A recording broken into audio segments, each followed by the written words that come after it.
The Federal Secretary of the Journalists Union, the Media, Entertainment and Arts Alliance, and he joins me now. Chris, welcome. How would you describe this day in terms of the history of journalism in this country?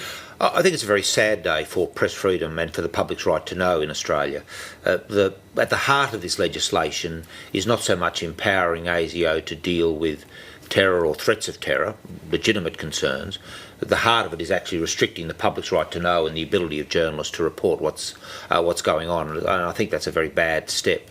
Just fill us in on the nature of those restrictions now. Well, there are several restrictions. One is it further criminalises the receipt of information. Historically in Australia, leaking information has been a criminal offence, but under this legislation, which builds on earlier ASIO legislation, it will now become a criminal offence to receive information, and reporting on what are called special intelligence operations, not clearly defined, right.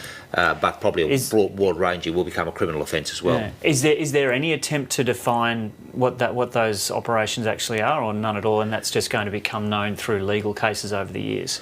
Well, as far as we can tell, it'll be a matter for the director of ASIO or the director of intelligence or the Attorney General to deem something to be a special intelligence operation, and once so deemed, then that will be subject to the rules of this law. But if we look at some of the things that have been reported by media organisations over the last 12 months, things like the commercial spying on East Timor, which is a matter of action in the international court, the tapping of the phones of the Indonesian president and his wife. They're matters that you would think would be likely to be special intelligence operations, and reporting of those kind of things, clearly in the public interest, would become illegal. Bill Shorten was just asked about this morning and why Labor is supporting it, and he says he's been able to secure a few things, like it would only be the reckless release of information, and there will be a public interest test as well. Those are clearly not enough for you. Look, they're obviously an improvement, but I'm just not sure how much different they're going to make. Often what prosecutors or courts think are reckless or in the public interest is different to what the public might think, in the sense that they will tend to see the integrity of the prosecutorial process more in the public interest than necessarily the public's right to know. That's just a fact of life. So yes, it's an improvement, but I don't think it's materially going to change the damage these laws will do. So what's the danger in this in terms of for the good of the country? The danger is that journalists and media organisations will report significantly less on what's occurring.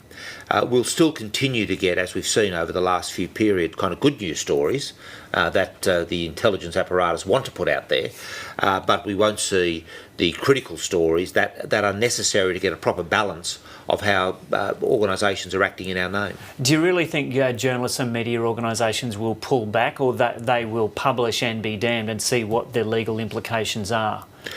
I think it'll be mixed. I think there will still be journalists who will continue to push the boundaries, and we've seen that globally.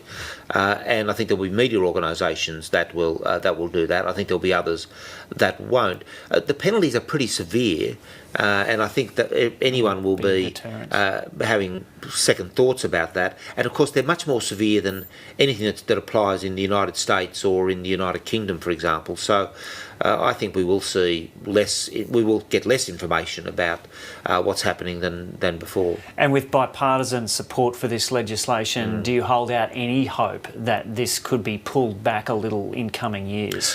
Look, I think the reaction over the last few days has shocked a lot of the political leaders. I think this legislation is, to be honest, legislation that's been floating through the system since before the last election. It initiated under the Labor government. It was partly driven by the Australian stories on Operation Neath, partly by the Edward Snowden revelations.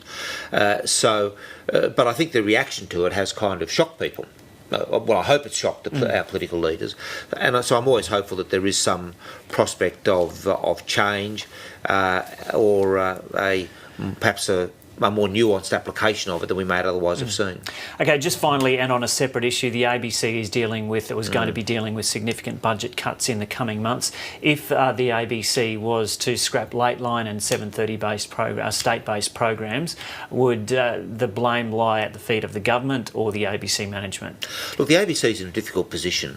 It's having to grapple with what, to be frank, is a broken election promise and having its funding cut.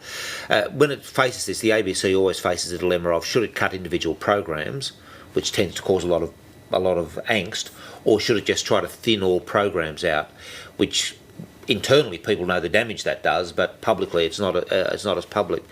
Really, the ABC needs to try to continue to keep as many programs as going as possible, and it needs to ensure it's putting the resources into those programs to enable them to fill the need that they can obviously fill. But what if they don't have the resources to do that? Well, I think they need to continue to push back against the cuts. Yeah. Okay, Chris Warren, thanks for coming in. Thank you.